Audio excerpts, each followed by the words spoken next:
welcome everyone. We have the third edition of our IOTA Talks. This time we tried to do a sort of different format. Basically, so far we had people internally from the foundation, then who we spoke about the market and basically where we are going with like exchanges, with DeFi and so on. And we had Matt on the show last week where we spoke a little bit about smart cities and really about these sort of frameworks and products that are built on top of IOTA, and really the kind of use cases that are going to be enabled through from that. Today, I wanted to speak more about basically what happened this entire week, because I would say it's been a little bit crazy. And I really wanted to talk also about Chrysalis, and most importantly also about what we at the IOTA Foundation are focused on, right? We have objectives, we have a vision, we have a mission. And it's really a big question, like how do we actually go from the current environment to a future where we want to be? And so I wanted to put more, or give you guys a little bit more insights into where we have our focus, right? I think my camera is a little bit off, but I think that will fix itself very soon. So talking about the current market, I think we have an absolutely crazy week behind us. And many of you have probably been discussing this with us in the speculation channel as well. And for one, it's pretty exciting. For another, it's pretty frightening also in terms of what's been happening in the markets. And for those of you that haven't really followed this very closely, I'm trying to give you guys a sort of recap, right? We have this sort of like not very exciting stock, which is GameStop. And because of the pandemic, GameStop really had some serious issues because obviously their stores were closed and they couldn't meet their financial targets and the quarterly targets that they set out. And I think around December 8th, they really hit the low. And the low of GameStop was around $8 to $10, right? So it was at an all-time low, and everybody really thought that GameStop was going to like go bankrupt, most likely, as some of the other companies like Hetzner and so on. And what happened then is that basically, I think 2 weeks ago, our Wall Street Bets, which is like a subreddit on Reddit, got they basically realized that there's a lot of shorts on GameStop, and like a lot of like bigger hedge funds are actually shorting the stock with money that they basically had to lend, right? That's the concept of shorting. And what they did then is they rallied the troops and realized, hey guys, let's buy up the stock. And what happened then is it went from around $20 on the 12th of January to a high of like $350. I think it even reached like $400 a few days ago. And it just shows how insane and how irrational the markets can be, right? Fundamentals don't really matter in 2021. It's all about narratives, and narratives really, for one, can push a stock or a crypto project to new heights. And it can also push them to new lows, because if you're not a narrative stock, you're not going to succeed in this market. And obviously, because of these new highs, the hedge funds really lost out, and they missed out on a few $1 billion basically because they were squeezed and they had to buy stock, which really started to catapult the stock even further. But the main reason why I'm mentioning this today is not because it's a crazy story. I'm really mentioning this because what happened after that, right? So the market, retail investors were pushing the stock to new heights, and they were doing it through Robinhood or through some other B2C brokers. And what happened then is that some of these brokers actually intervened, and they actually suspended the trading for GameStop, for AMC, and for other stocks that were being utilized by hedge funds, which were shorting it, and where retail investors basically realized, like, hey guys, let's pump it, right? And Robinhood and some other trading apps really stopped trading them, and that just shows you that who is actually in control of these markets. And it's kind of scary as well, thinking about buying a stock and then you not even being in control of being able to purchase more, to actually sell it. And there were even some reports that some of these trading apps automatically sold some of this stock, right, trying to push it down. And since then, what some of these traders have been focused on is Dogecoin. And I woke up this morning and seeing Dogecoin at 8 to 9 billion is for one pretty hilarious because it's really a meme coin. And actually, funnily enough, like a pretty large exchange actually reached out to us and they were like asking, like, guys, do you know any of the developers at Dogecoin? Because we need some help, because there's some issues with confirmation times, with the integration that they build. And the answer is like, there's no core developers at Dogecoin. Right, so who are you going to reach out to? It's a meme coin, so it's pretty hilarious in that regard. But even here, you can see some of these centralized exchanges, how they even there they made the decision to restrict crypto trading, and this just really brings us back to why are we in crypto, right? For one, we think it's the future, but why do we think it's the future? It's the future because you are in control. That is why we are doing what we are doing, right? You don't want to trust a centralized party. You don't want to trust a large institution. You don't want to trust the government. You want to be in control over your assets. You want to be in control over your data, and you want to be in control in how you can participate in these new economies. And Charlie from the Firefly team wrote a really nice article this week on NASDAQ, basically talking about how wallets will enable the future of mass adoption. And this really just shows that we at the IOTA Foundation really need to put a strong focus on wallets, because these wallets are the gateways to these new economies. And I even though it's very exciting that, for example, PayPal integrated crypto trading so that you can buy and sell, but there's really no way today for you to go from your PayPal crypto to you actually owning the crypto. And this is really where we come into place, because we at the IOTA Foundation, we really need to take these wallets and even these platforms that are built out of it very seriously. And I think especially the Firefly wallet will be one of these very exciting gateways to this machine economy that we are building, because the Firefly wallet will be more than just a wallet. And so the way that we are envisioning Fireflies, first and foremost, is going to replicate all of the same kind of functionality that we've seen in the Trinity wallet, right? Holding your tokens, being able to generate addresses, receive tokens, send out tokens easily, and really just be your self-custody, right? Securely keeping it with your Ledger wallet, with your printed out seeds, whatever, right? It's there to keep your assets safe, and so that you can at any point in time interact with the wallet and send out tokens whenever you want. But the vision of Firefly is so much more than just a wallet. As we've seen with Chrysalis, we are first of all doing this major upgrade to the core software, but this major upgrade is really there to enable additional functionality for the future. And one very important functionality for the future will be tokenized assets, aka colored coins.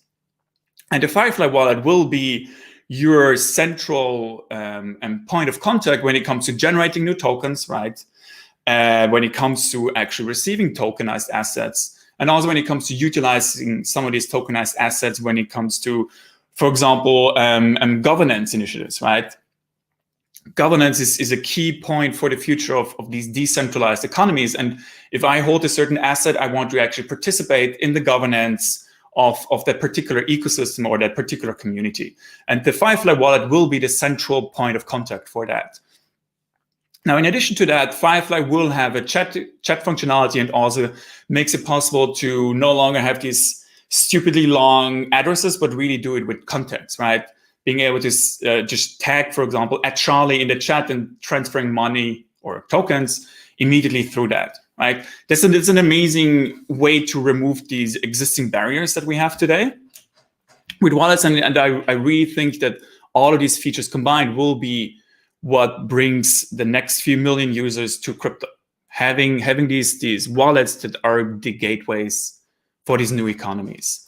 And the vision of Firefly really also goes beyond that, because as we discussed last week, is we also have access, which is access control to IoT devices.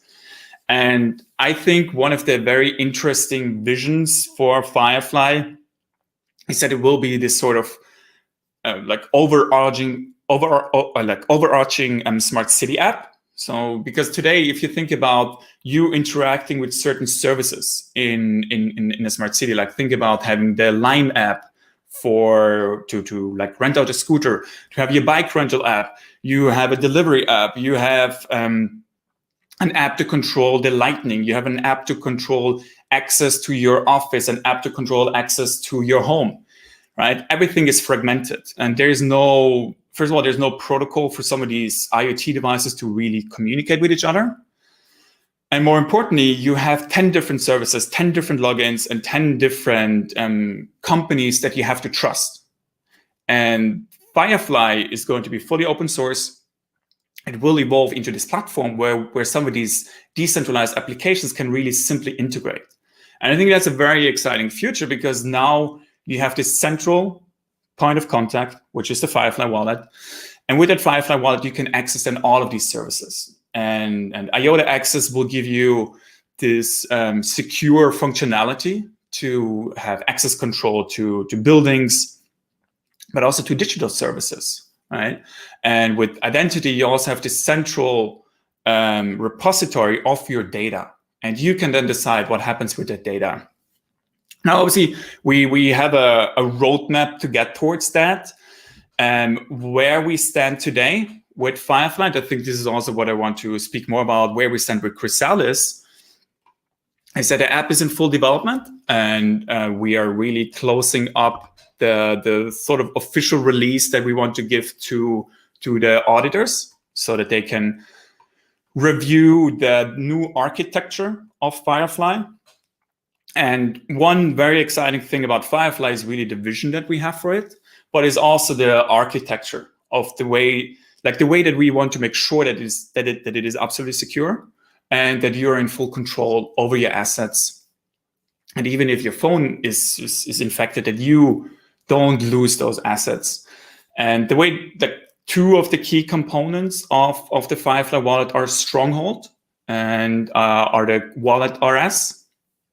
I think maybe in a future series we can have either Daniel or Charlie actually coming on, so that we can also showcase you guys what this architecture looks like and why it's so amazing for the future of Firefly. But just to quickly recap on where we stand with Chrysalis. End of December, we launched a testnet, and all of you can participate. If you go on Discord, you can set up a node and you can play around with the new signature scheme, with the new address scheme, and so on.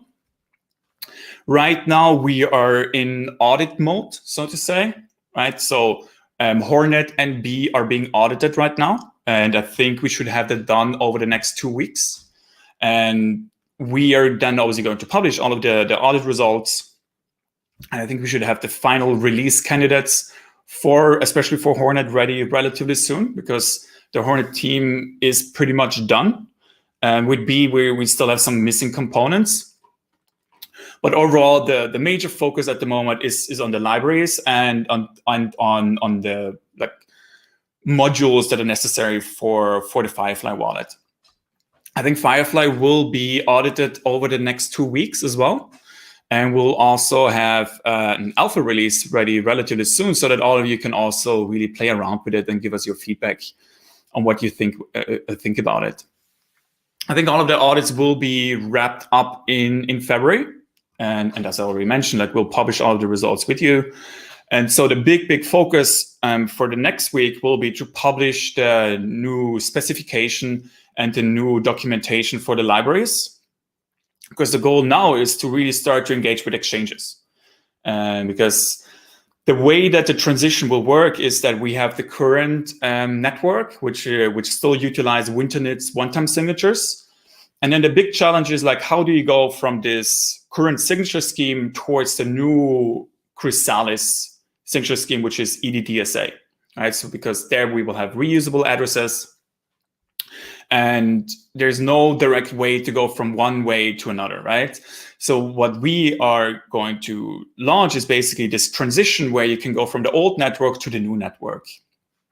And you will be able to transition your tokens. And most importantly are that the exchanges like Binance, like OKX, like Bitfinex, that they are, for one, integrating the new libraries of IOTA so that they can receive tokens, they can send out tokens, and their entire infrastructure is upgraded to these new libraries, and also the node software, obviously.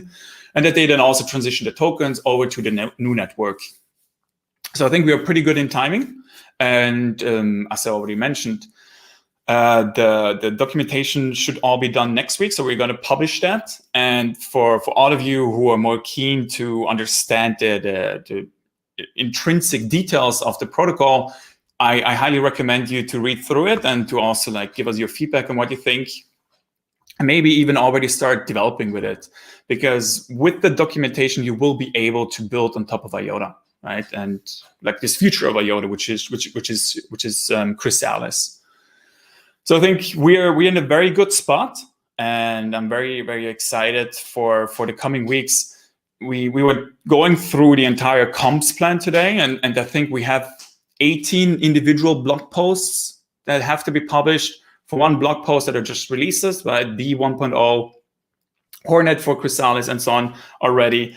But also sort of this simplified series where we're going to explain UTXO, atomic transactions, EDDSA, and really make it very simple for all of you to understand why Chrysalis is such a big deal. And also really, very importantly, that we are going to explain to all of you what it really enables, like how much easier it is for exchanges to integrate it, and also how much easier it is to actually build with Chrysalis. Because the overarching narrative with Chrysalis is the following, right? The last missing piece after Chrysalis is just to remove the coordinator. And we already have Go Shimmer running as a testnet. And so Chrysalis itself, IOTA with Chrysalis, is production ready. You can start building on top of it, because the transition from Chrysalis towards Corticide will be much less than from the current IOTA network towards the Chrysalis network. So we are very excited, and we already have like more than a dozen companies that are giving exciting statements and are giving really their stamp of approval for Chrysalis. And I think we're in a very good spot, and obviously focuses on delivery and focuses on executing the strategy that we have right now. So over the coming weeks, you will hear a lot more. You will see a lot more GIFs that explain to you how the protocol will work.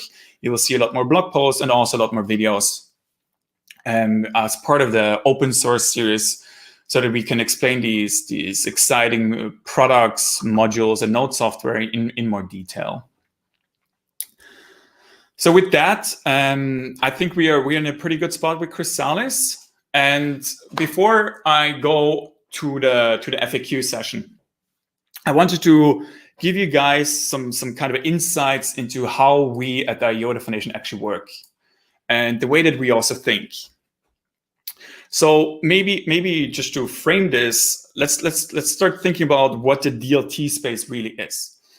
So if you think about cryptocurrencies and the distributed ledger space, it's a very exciting new technology, but it's also a technology where nobody really knows where we are heading, right? Fundamentally, everybody makes assumptions of what the future looks like. Everybody makes assumptions of which use cases are the most applicable to the real world, which use cases will get the most adoption.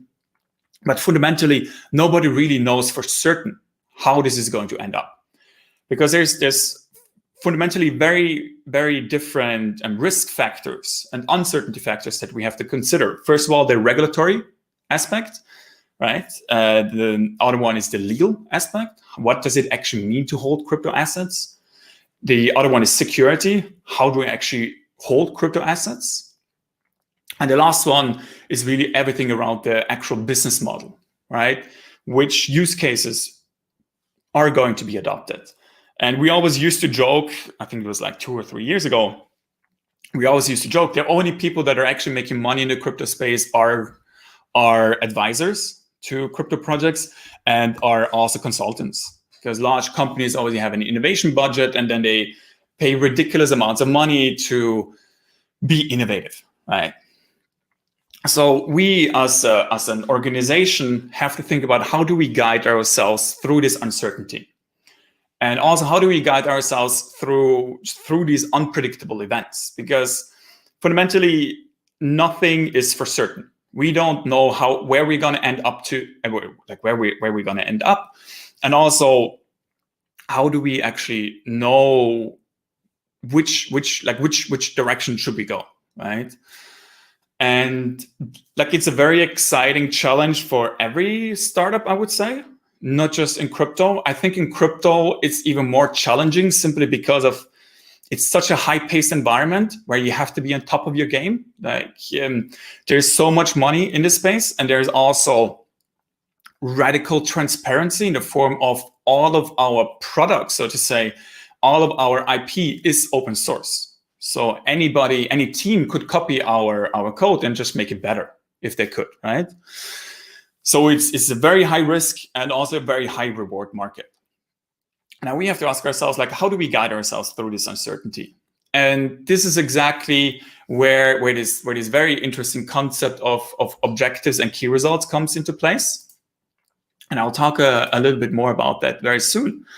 But the major assumption and the major certainty in that regard that we can make is that we only have to make sure that the direction that we define is correct, right? We do not have to plan every single step ahead because we do not know what the next step will be. But what we can do and what we should do is we need to make sure that the direction that we're taking, that is correct. Because else we are building towards not just an uncertain future, we're building towards a future that does not exist. And a very good example that I can give you is, I think in 2015, 2016, you had all of these different enterprise blockchain startups popping up.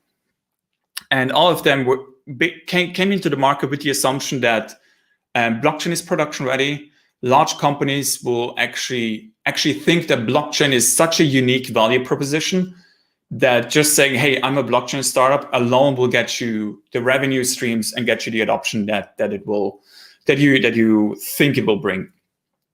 But the assumptions were wrong. Many of these enterprise startups that were founded in 2013, 2014, 2015 ultimately had to pivot, or they went bankrupt. Many of them went bankrupt or launched a new token. Right, so the assumption, the direction that those companies have taken was fundamentally wrong. So we as a foundation have to ask we as the IOTA project have to ask ourselves, what is the direction that we have to take that will help us to achieve our vision? And this is exactly where this concept of objectives and key results comes into place. And just so you all know, like, we didn't invent this. We just started using this, I think, around 1.5 to 2 years ago, closer to 1.5 years at this point. And I think Google really made OKRs very famous. So the basic summary here is that the objective is you define where do you want to go, what is the direction that we want to take, and the key results clearly define and articulate in very tangible terms how you will get there. And we as a foundation, or we in the leadership team of the foundation, we have to define the objectives. What do we want to achieve this quarter? What do we want to achieve this year? And fundamentally, we leave it up to the team to figure out how they are going to achieve it. Because there's very different management styles. One of them is clearly defining, hey, you're going to follow these action points and you're going to execute on them. And the other management style is just to leave it up to the team because we trust the team to execute on how we'll get there. And as a distributed organization, like the IOTA Foundation, it took some time for us to really build up this confidence and to also build up this structure so that we could actually execute. And many of you probably remember in 2017, 2018, 2019 were sort of the years where we were trying to figure out how we can run better as an organization, right? This sort of operational excellence. Because in those years, because it was such a high pace and highly stressful environment, we never really sat down to think which direction do we want to go. we always just execute it. And one day you just realize, like, what is the overarching objective of what we're doing? And it took us some time to really reflect on that and to also think about the structure that we need to put in place so that we as an organization, every quarter, we actually sit down and we think about what do we want to achieve over the next quarter. And that is exactly what I mean with having this guidance, having this clear focus of where you want to head. And that is hugely, hugely important, especially during environments like the current one, where we have COVID, where we have all of this uncertainty with the markets, right? The stock market is basically becoming as insane as the crypto market, as ridiculous as that sounds. And so you have all of these unknown factors around you, but what you really need is, you shouldn't be like disturbed by that. You should really just factor it into your calculation, which means nothing is certain. All that is certain is that we know where we want to head. And realizing this and just being able to sit down to think about where you're heading is really hugely beneficial to every kind of project. All right. And this gets us to an interesting point.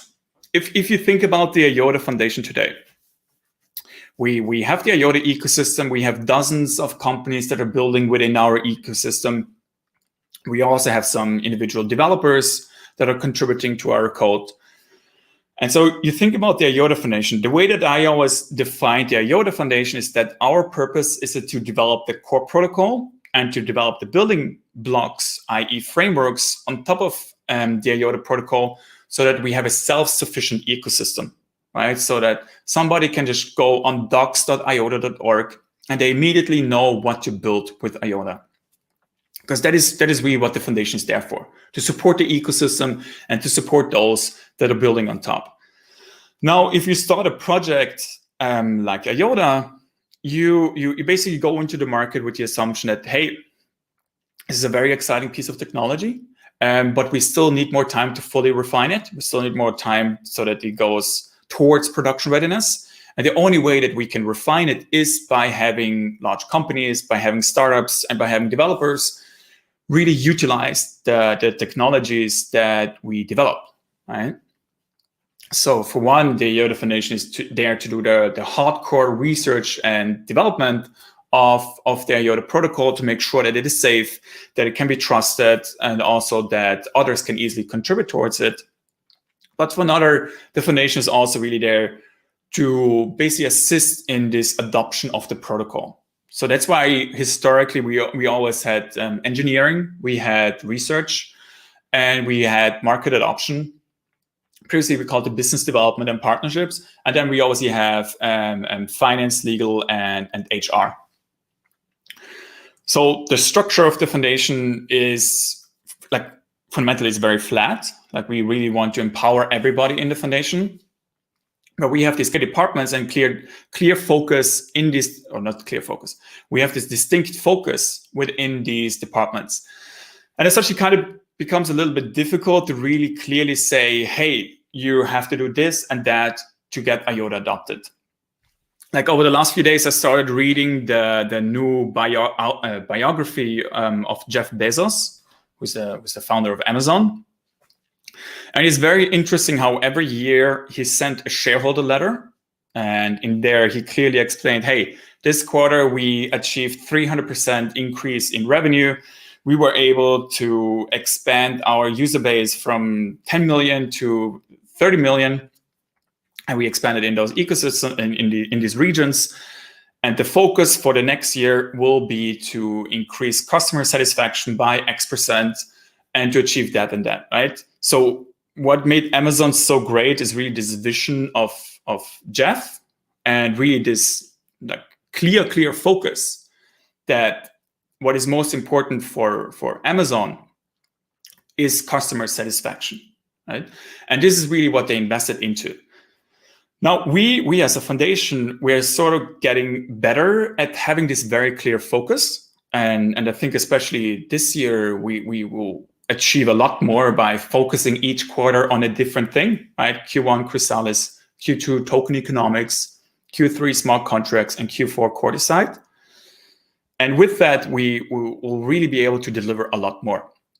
And you will also be able to think more, like you will be able to be a lot more, feel a lot more accomplished as well. Because if you're doing 10 things at once, you just always think like you're progressing somehow, but you're not really achieving what you want to achieve. And this was really a big lack of focus within the foundation, because we were doing too many things at once, I would say, especially during 2017 and 2018, where it was about doing POCs with big companies, where we didn't really have a proper structure in the organization, and where we still had to fight all of these crazy fires with the protocol being attacked and so on. And I think this year we have a very clear focus. And what the next evolution of the IOTA Foundation will be, it will really be there to figure out how, like, what is the next stage of the objective of the foundation and the objective of the ecosystem really look like. Because what we have today is we have some of those large companies that are very excited about the IOTA protocol and that really want to sort of partner up with us on some of these products. Now, obviously, we as an IOTA Foundation, we cannot do these products, and that's not the purpose of the foundation. But instead, what we can do is we can think about how we can nurture and how we can support these big companies so that they can actually develop these products and launch them in partnership or in some kind of subsidiary joint venture structure with the foundation. So what we are really thinking about right now is how the foundation itself focuses a lot more on the education ecosystem part, but also really fundamentally on research and development, and how we can have a structure around the foundation so that we can really accelerate the adoption as well. And I think that's really one of the exciting parts of the protocol. Now, as a last point, right, I can tell you guys a little bit more about what the objectives of the foundation are. Right. First of all, this year we really want to, in Q1, we really want to think about what could such a potential structure look like so that we can scale up the adoption around IOTA. Second of all, we are very much focused on making IOTA secure and decentralized, and that is what I would define as the main intent of the IOTA Foundation, is to make IOTA production ready and to really make sure that we have more tech maturity, that our products are not in an alpha version, but that they're really in a 1.0 ready version to be downloaded, compiled, and run on whatever device it should run on. That we get more adoption and also more funding into our ecosystem.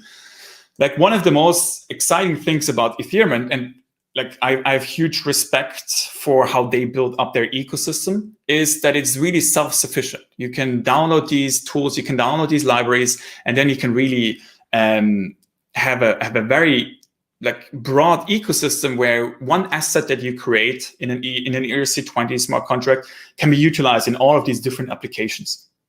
And that should really be the focus of IOTA. It's all about developers, right?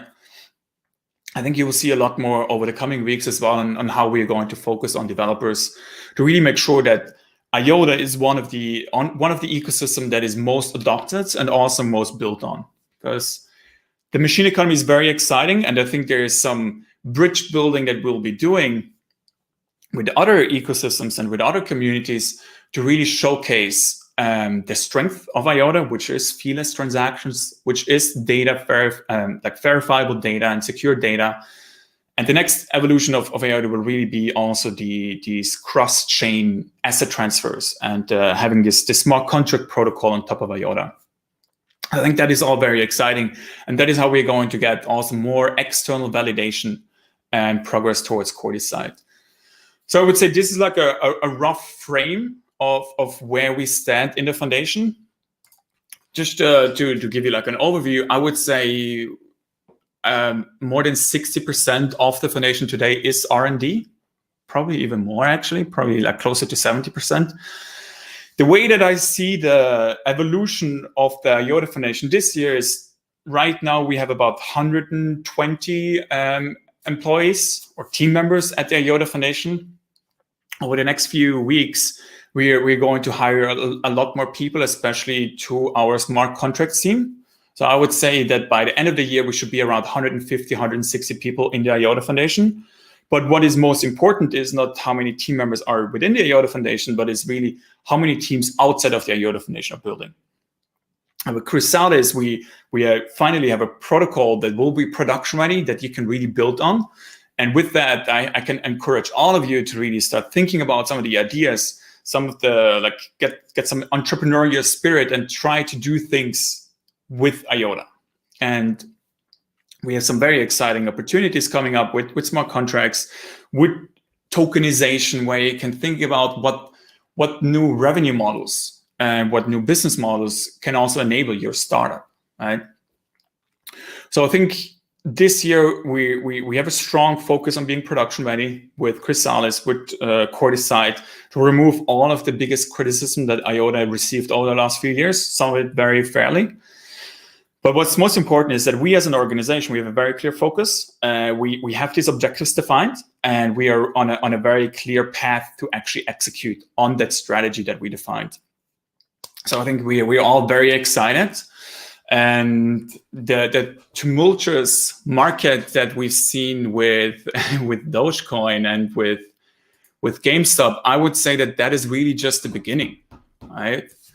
Because this is really also some sort of anti-establishment, anti-status quo. And the importance of cryptocurrencies and the importance of blockchain and DLT is only going to increase. Like, the awareness that people are getting from this single event is bigger than anything else that we could think of. Because now people realize, if I buy a stock, if I buy an asset on a centralized entity, I do not own it. And there might be some ways that I'm going to be restricted. And as such, I really need to have the tools and also the wallets that really enable me to be ready, that enable me to be in control over my assets. So I think we have a very exciting year ahead of us. Maybe as a quick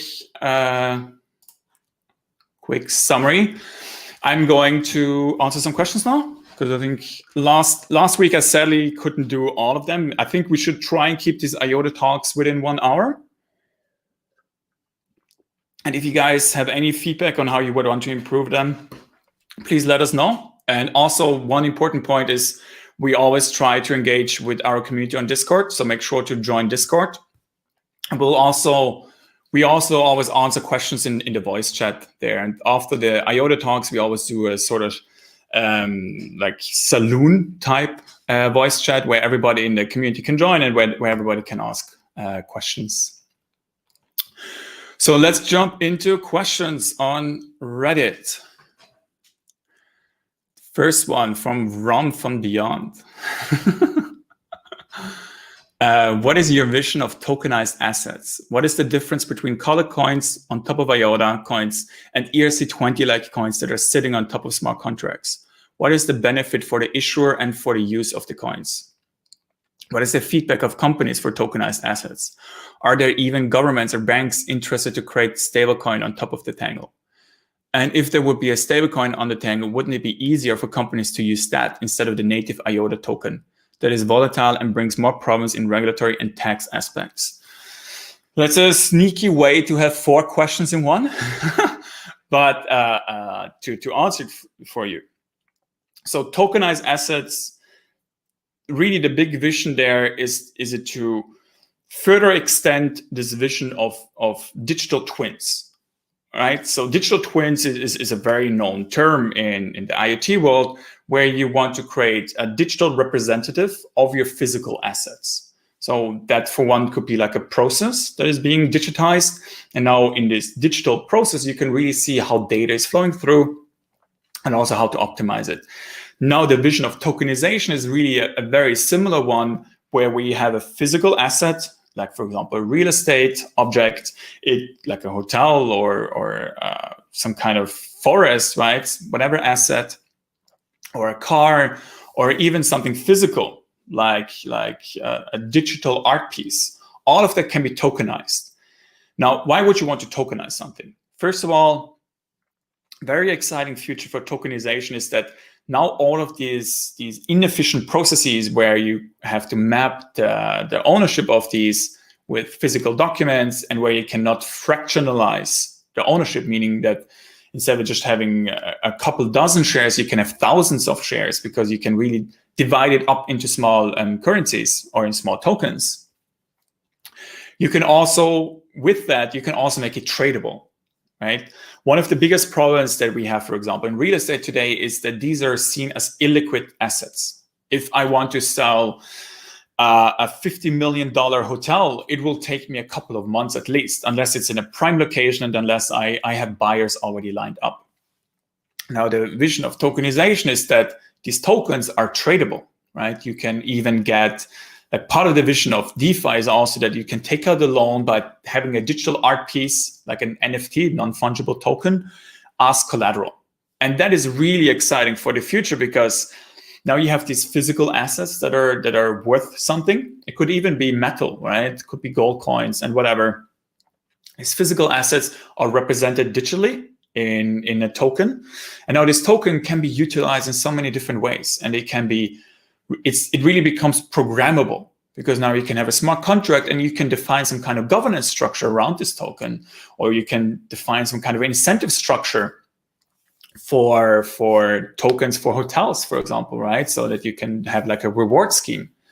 So tokenization is really key to this digital future. And so we at the IOTA Foundation also realized that tokenization is key to the adoption of the protocol. Because, as I already mentioned, digital twins is something that is enabled with IOTA because of streams and because of IOTA access, where we can secure the data from the machines. Now, the next phase is to actually tokenize these assets so that you can also sell them, you can trade them, and you can get loans on them. So that's very exciting. And the difference between tokenization and ERC20-like coins, I would say there's not a major difference. With the tokenization framework that we are building, it's more simple because the focus will then be to utilize smart contracts to manipulate and to program these assets. So basically, you will be able to hold tokens, IOTA tokens, in a smart contract, and then in this smart contract, you have much more flexibility and much more freedom to actually define some of these parameters, to define some of these conditions that have to be met, or some of these conditions that define how the token is being manipulated. The big benefit of tokenized assets, instead of holding them in an ERC20 type token, is the security component. Because a tokenized asset is as secure as the IOTA token, right? The IOTA token is the most secure asset in the IOTA ledger. If you have a smart contract running on top, it will be as secure as the committee, or it will be as secure as the structure within that specific environment. What we envision, what we're going to do is we actually allow this flexibility of going from tokenized asset into an ERC20-like coin back and forth, right? So you can switch assets. And very interestingly is really this vision of interoperability. Because it is layer 1 and smart contracts are layer 2, you can then start transferring these assets between smart contracts. But I think we'll tell a lot more about how smart contracts and how tokenization will work over the coming weeks. Just so y'all know, tokenization is not part of Chrysalis, but I hope that we'll have the specifications for tokenization ready in a couple of weeks, so that you can all also look at that. What is the feedback of companies for tokenized assets? Are there even governments or banks interested to create stablecoin on top of the Tangle? So the feedback is very positive, and I would say that a large chunk of the new interest from companies, especially banks and real estate developers that we are getting, is around tokenized assets. In Germany, they also recently released some new guidance and also new regulations for like virtual like digital tokens, right? So that you can much easier actually do like security tokens, and where you can also much more easily represent some of these physical assets in a digital world. So I would say that especially real estate companies and or like real estate developers are really reaching out to us because they're very excited about tokenization on top of IOTA. Tokenization on top of Ethereum is pretty much impossible today, I would say. On Bitcoin, it already is impossible.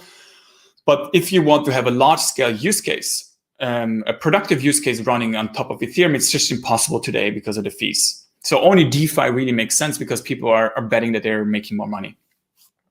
Like best example is the Reddit coin, the meme coin. I think it's called meme coin, right? The meme coin, which isn't even running on the Ethereum mainnet, but is running on some kind of testnet of Ethereum, right? So tokenization on IOTA makes a ton of sense, and for us, it's a very strategic opportunity to get more adoption.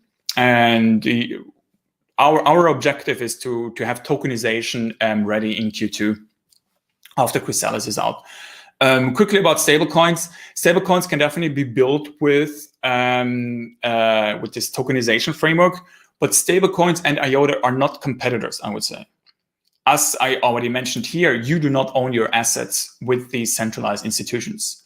And with stablecoins, we run into the same risk where a consortium of banks or where single entities are making decisions over your assets. So there's always this counterparty risk involved, either censorship or really where your assets become useless to utilize, where you're being blocked and so on. And the entry barrier is also different, right? With IOTA, it's about having a permissionless ecosystem. With stablecoins, you have to go through the KYC and AML processes of these entities.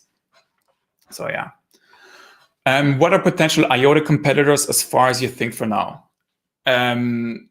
Right now, I would say somewhat permissioned ledgers. I think where we are going, we have IOTA, we have this layer 2 smart contract layer. I would say Polkadot is a very interesting competitor, and I have a huge respect for the team there. I think they're doing a really great job.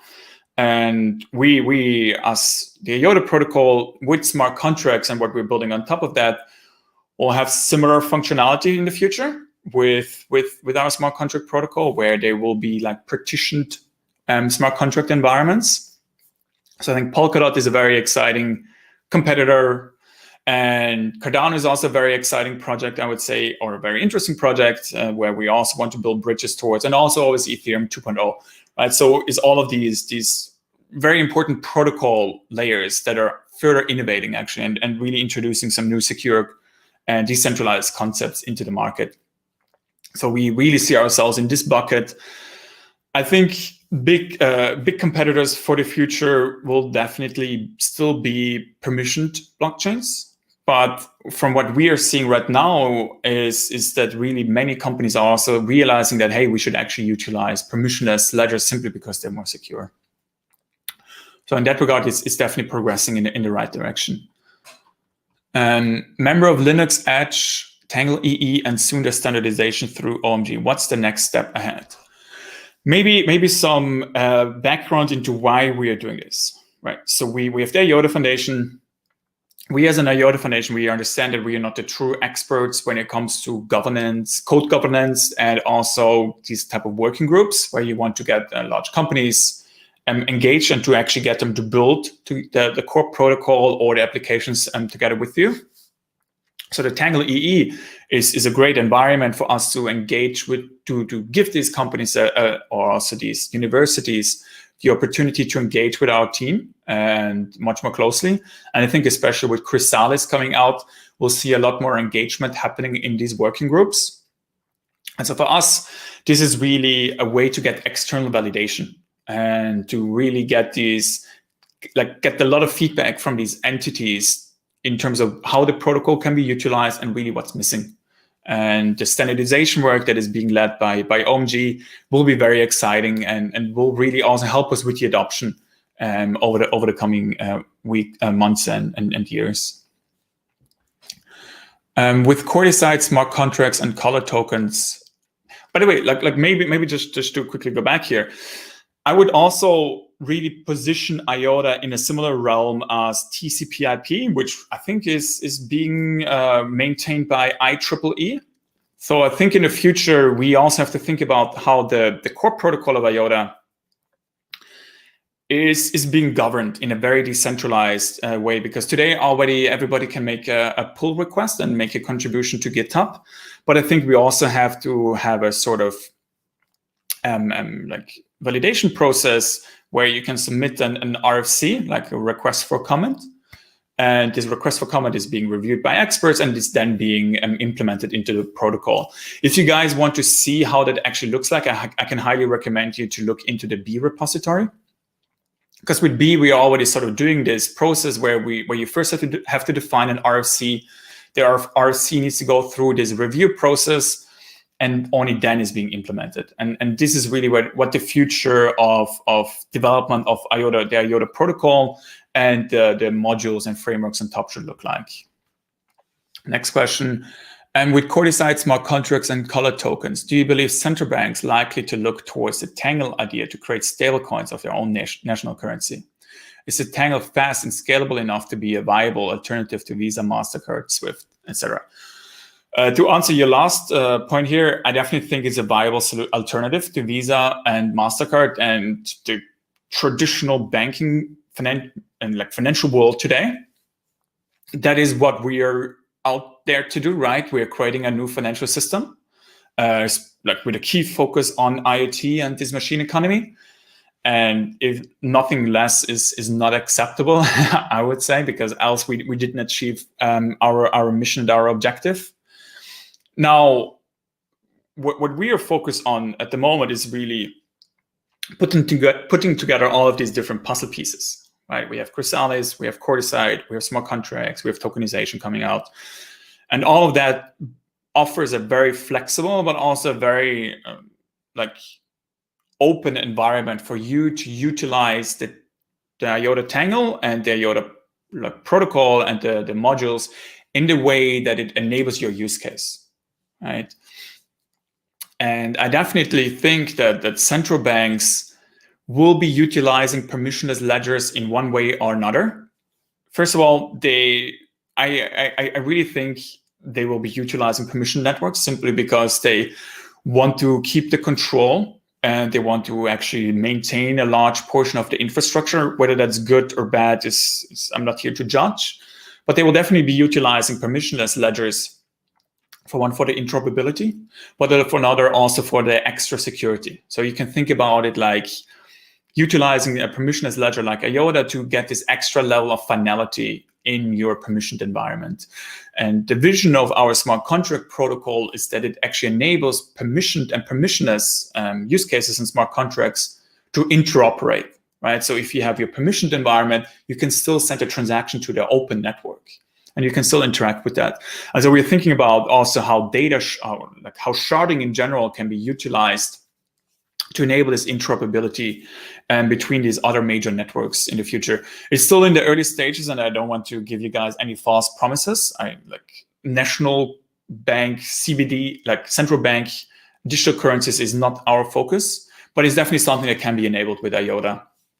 And once we are out with Chrysalis and once we are out with smart contracts, we can definitely revive that conversation. But at the moment, we are really, really focused on Chrysalis and on the machine economy, because that is where we are going to get the adoption, because no central bank digital currency can compete with the IOTA token that is focused on IoT, that is focused on the machine economy. Will the IF make some tutorials on how to use IOTA 1.5 with microcontrollers like Arduino, blah, blah, blah, so that we all can have some fun with IOTA, not just the big players? Yeah, absolutely. And as I mentioned, next week we should have the documentation ready. By the way, don't call it IOTA 1.5. We have to call it Chrysalis. It's much more than IOTA 1.5 because it's a major upgrade. And the libraries should be ready next week. So I can highly recommend you to look at the documentation first and foremost, but then also try and maybe build a tutorial yourself, right? Because what we really appreciate from the community and why the IOTA community is so amazing is that everybody is really excited for the future, and there is also some talented developers in the community that are making these tutorials so that others can benefit from it. So I can highly recommend you to actually take that lead. Can you give an update on the ongoing partnership with Pantos? Besides the smart contract Tangle plan for Q3, is there already something to show to the public? I actually just had a call with them before our call. So we are strategizing on how we can enable these atomic swaps. So that just some overview for some of you.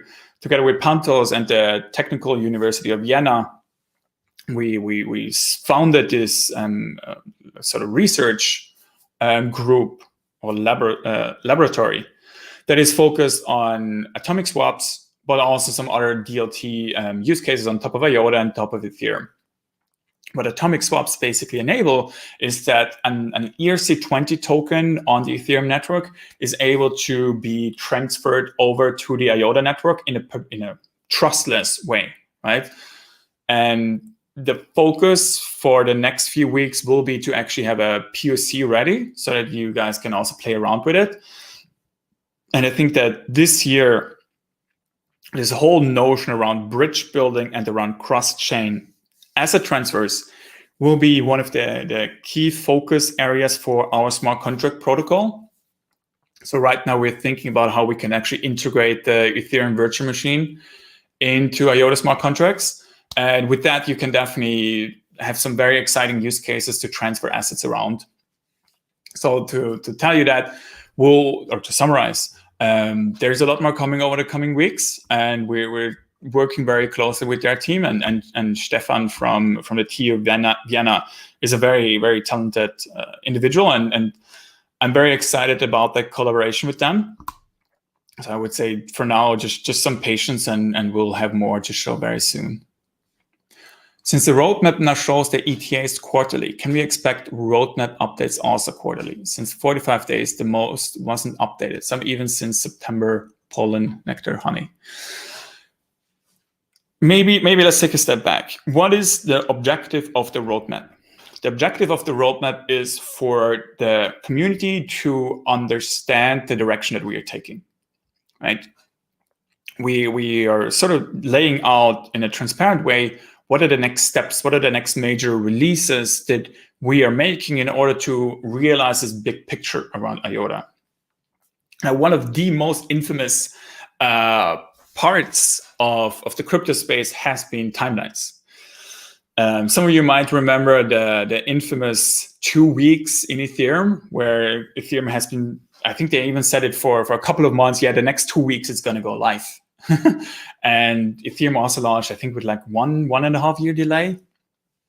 Same with Polkadot, and the same with IOTA, right? It's very tricky to get timelines right in software development in general, but it's even trickier to get it right in crypto because you have these novel new protocols and you have these very difficult situations where you have to think about external stakeholders like exchanges or partners and so on. But I think with the new roadmap, we're going to update them as often as we can. We're trying to do it much more regularly, not every quarter. It's a learning exercise for us as well, and we'll definitely improve. But the focus right now for all of you should be that these are like estimated times, right? Sometimes it might run over, sometimes it might not. But most important is that all of you understand the direction that we are taking. So I think that's good. What is the strategy for the organization of the IOTA Foundation? Will it be an ever-growing organization with lots of subdivisions? Do you want to stay small? How do you see its role in the next 2, 5, and 10 years? It's a very good question. I think we as the IOTA Foundation, we see ourselves as I would say the main experts or the real experts on distributed ledgers, and the main experts on the Tangle and on IOTA. As such, our role as the IOTA Foundation is to get the protocol to a stage where it is a standard, where it has been adopted, where it is the backbone or where it is the enabler of the machine economy, right? And as such, our role is to make sure that we do the research and the development and also get the external validation into the protocol so that it can be adopted and can be utilized in the real world as this digital infrastructure layer. Now, I already mentioned that right now we have about 70% in R&D, and we're definitely growing this year to about 140, 150 people. and the IOTA Foundation. I do not see the IOTA Foundation really growing ever further. First of all, because we are not a commercial entity. We do not make money with the adoption of IOTA, right? And we should not, because our role is to empower the ecosystem. And nothing makes us more happier than seeing like a U-Birch that pops up in the ecosystem, utilizes our technology to build a really damn exciting use case, which is like the COVID and passport that they developed. That is really what our role is. We want to enable the ecosystem. We want to empower individuals, startups, large companies, governments, everybody to build with IOTA. Like that is the mission, vision, and objective of the IOTA Foundation. The way that I see it over the next 5 to 10 years is that we have the IOTA protocol. There's definitely a lot more work to do after. Not a lot more work. Like don't misquote me. Like there's more work to do after core decide, including sharding, including optimizations, including thinking through these very complex systems and how these like economies, like the machine economy, and also like CBDCs, right, central bank digital currencies, and so on and so on, can actually interact with each other, right? And also how can this data economy actually look like? So there's a lot more work to do in that regard. I think the way that the IOTA Foundation will evolve into is really a very impact-oriented organization that will be part in leading this data revolution, so that all of you will be able to own your assets, will be able to own your data and your identity, right? That is what we at the IOTA Foundation are there to do with the technologies that we are creating, but also with the partnerships that we're making, and also with the sort of lobbying that we are doing with governments, with agencies, and so on, so that those external stakeholders also understand that this is the future that all of us should be craving for, that all of us should be building for, and that all of us should actually adopt. So in that regard, the IOTA Foundation could become a sort of think tank, right, where we get these experts into our organization, and to really also make sure that our technologies and that this vision for the future actually becomes a reality. And what is after that, I don't know, right? We can focus on large scale projects in Africa, in Asia, and so on. But I think the next 10 years are roughly the direction is clear, and after that we'll see, right? The ecosystem dev fund seems to be crucial for the development of IOTA, as we can see on transparency.iota.org. Resources were allocated via grants for most pivotal parts of the network, including Hornet, Stronghold, Identity, and the list goes on and on. Is there any strategy in the works to increase the amount of the development fund? Totally. So first of all, very good question. I would say that the EDF is really crucial for us, especially after Chrysalis. With Chrysalis, we have a production-ready network. People can start building, and we'll definitely increase all of the efforts in terms of funding projects, helping developers, funding education initiatives, even doing certification, and so on. So I would say you will see a lot more in terms of the EDF once Chrysalis is live on the network. So yeah. Where do you see massive use growth coming from in terms of regions and industries? I would say identity is really the biggest one, and is also the one where we can have the biggest impact in the short term. Right now, as an organization, we are very much focused on COVID, how we can actually have a digital health passport, and also like vaccine tracking passport, so that our economy can actually go back to where it used to be, which is actually being able to travel, right? And being able to interact with people.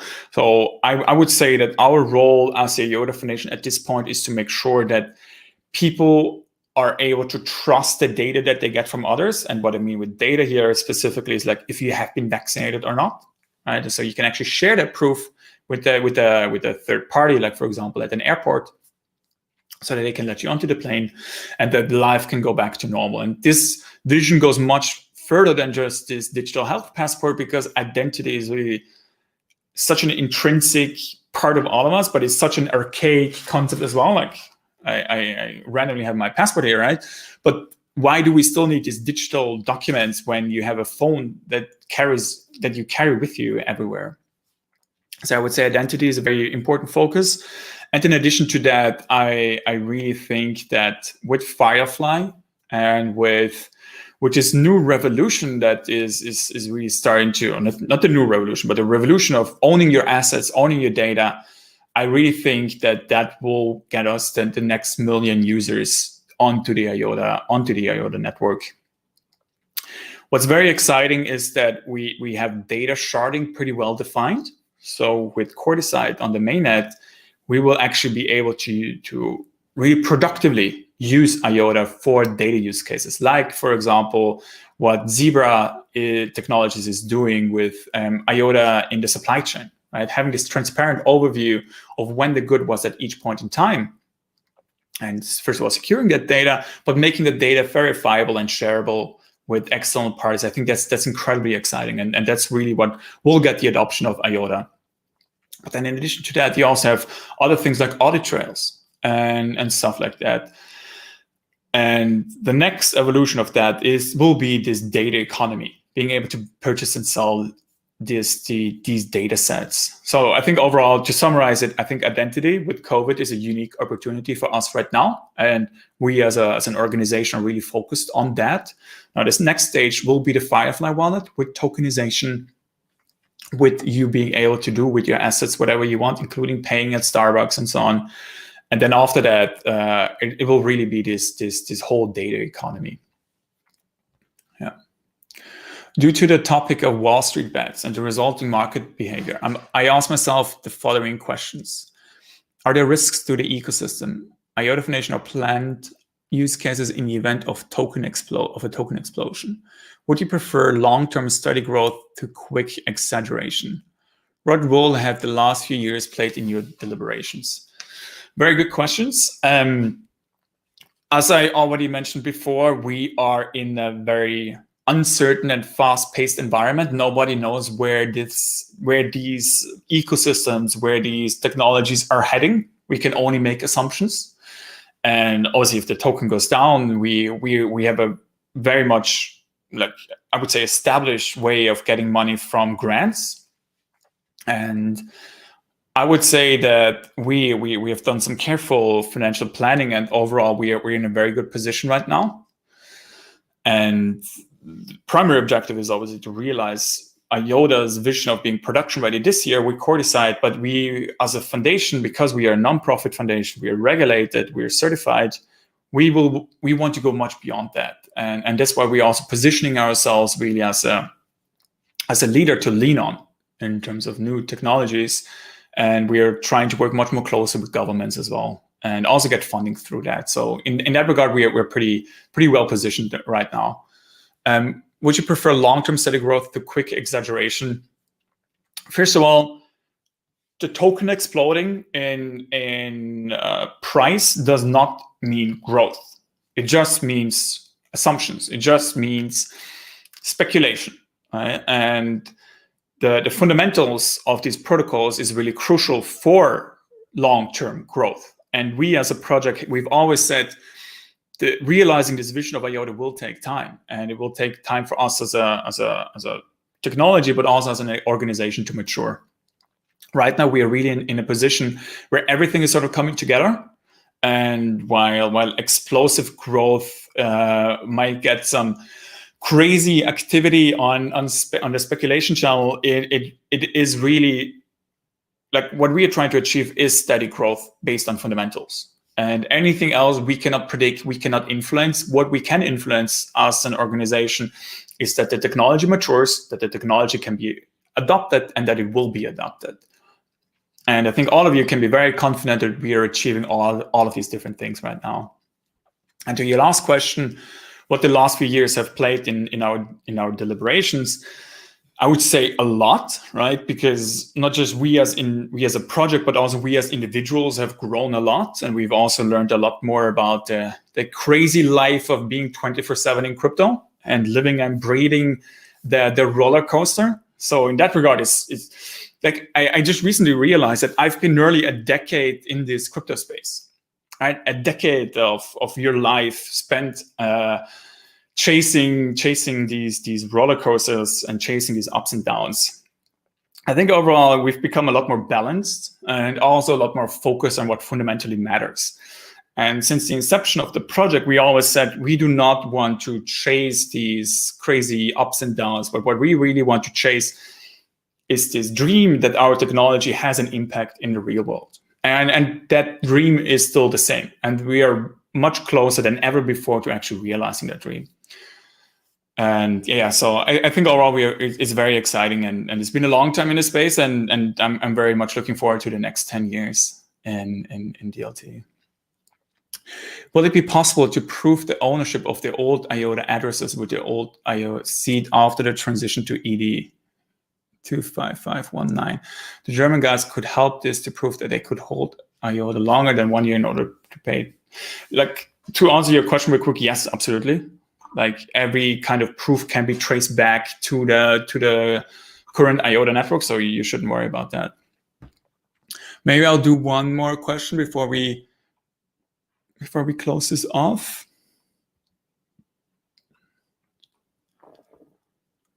Okay, this one has, wait, maybe this one.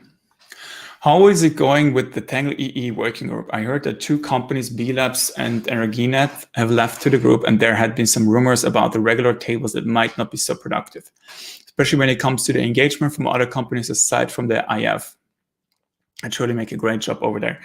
So first of all, what is the objective of a working group? The objective of a working group is to get those stakeholders in the ecosystem to the table and to really talk about the adoption of the protocol. I think the engagement from some of these partners has been really excellent. Like, ask yourself this question, like, what has the Ethereum Enterprise Alliance really achieved, right? Primarily, it was there to get logos onto your website to show that Ethereum is being adopted. And with Tangle EE, we really started to get more engagement from these companies to talk about use cases. And now we're also getting more engagement from universities, like, for example, the University of Oslo, that want to be more involved in the core development of IOTA. So I would say that Tangle EE has been a big success so far, and it's been great to work with those companies. Companies always come and leave. That's like a matter of life, I would say, or of corporate life cycle, rather. Now, Tangle EE will be revived a lot more after Chrysalis, because for one, we are going to really be focused on pushing out more use cases, right? Because IOTA is going to be production ready, and you can build productive apps with it. And for another, we're also thinking about these large scale projects, like, for example, the telco marketplace or data marketplaces, where the involvement of other partners, of other companies, is really crucial. And I think that Tangle EE is a perfect playground in that regard, where we can get those companies involved and get them engaged to build out these solutions with us. So I would say that especially this year, you will hear a lot more about the work that has been achieved, and also around the focus that is like the focus of the working group itself. And to be fair, right, we have done no new partner onboarding on Tangle EE, and I think after Chrysalis, we'll actually start to onboard more partners. So with that, I think we are like 15 minutes over, but it's always good to answer these questions. Make sure to join our Discord. I'll hang out in the Discord channel a little bit and answer some of your questions after I drank some more water. And I hope that all of you really understand how we are guiding ourselves through this uncertainty, and also how we define these objectives and these key results to really achieve the mission and the vision of IOTA. With that said, I hope that all of you have a wonderful Friday evening, and see you soon. Bye-bye.